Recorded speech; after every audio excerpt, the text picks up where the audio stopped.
सूखी रोटियां हुजूर की बारगाह में पेश की गई।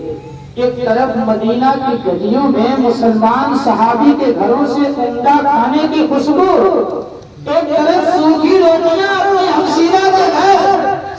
आका इरशाद फरमाते हैं उस सूखी रोटी को मेरी बारगाह में पेश करो। जब रखी गई सूखी रोटी तो सहाबा का बयान, अल्लाह के नबी ने उसे उठा के चबाया। आज की तरफ पत्ती पत्ती नहीं थी, मोटी मोटी रोटियां होती थी। कहते थे कि वो रोटियां टूट नहीं रही थी, हुजूर की पेशानी पर पसीने आ गए। सहाबा की आंखों में पेशानी के पसीने देखकर आंसू आ गए। सबने अपनी आंखें छुपा कर रोना शुरू कर दिया। हाय इस मसरत के दिन, इस फतेह के दिन, इस खुशी के दिन अल्लाह के नबी सूखी रोटी चबा, चारों तरफ उम्दा खाने मौजूद है।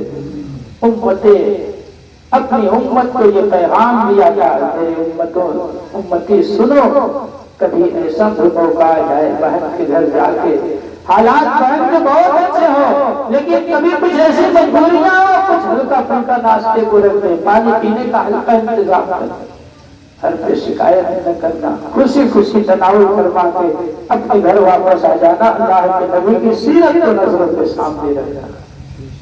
क्या पैगाम दिया गया है नबी ने। काश कि अगर उस सीरत को हम अपनी नजरों के सामने रखते, इन्हें हमारी दुनिया भी कामयाब होती, हमारी आखिरत भी कामयाब होती। इसलिए हम और आप बहनों का ख्याल जरूर रखें। हर मौके पर अल्लाह के नबी ने बहनों का ख्याल रखा है। इस मतलब आपकी अजीज बहन सीमा आपके दाई हलीमा जिन्होंने दूध पिलाया, उनकी सगी बेटी थी, रजाई बहन थी। आप तशरीफ लाए, आप उनके इस्तेकबाल के लिए अपने रूम से बाहर आ गए। इस कदर आपने बहन का एहतराम किया और ख्याल किया है। हमें और आपको भी ख्याल करना चाहिए। कम से कम मुस्कुरा के दो जुमले गुफ्तगू कर ले, बहन से बोले आज आ गई हो, आज शाम का खाना खा के जाना, उसके पास वक्त होगा लेगी तो चार लोगों में जरूर जिक्र करेंगे, अल्लाह किसी को भाई दे तो मेरे भाई जैसा दे, बगैर खाने का जिक्र किए वो घर से वापस नहीं आने देता। इसलिए ज़राती गिरामी सर कुरान, अल्लाह और उसके रसूल का पैगाम भी यही है कि आए हुए मेहमानों की कदर की जाए। वो मेहमान बन जाते हैं, अपना रिस्क लेके आते हैं, हमारे गुनाहों को लेके जाते हैं। ऐसा नहीं है कि वो आपका खाते हैं, वो जहां भी तनाव फरमाते हैं, अल्लाह रब्बुल इज्जत उनके रिस्क में उनका रिस्क शामिल फरमा देता है।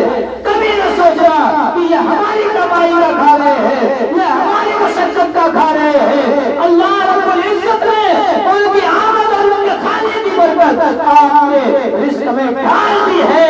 वो आते हैं तो अपना रिस्क लेके आते हैं और जाते हैं तो तुम्हारा गुनाह लेके जाते हैं। इसलिए रिश्तों का एहतराम किया जाए, कदर की जाए, खास तौर से बहनों का, उनके अरमानों का खून में किया जाए। आज तो 99%, अभी तो 90% था, 99% लोगों ने बहनों का हक मार लिया है, दबा के रख दिया है। कोई देने के लिए तैयार नहीं, अगर मांग दे वहां से रिश्ता खत्म, उसका हक नहीं है, उसके बाप की जमीन नहीं है, सिर्फ तुम्हारे बाप की जमीन है।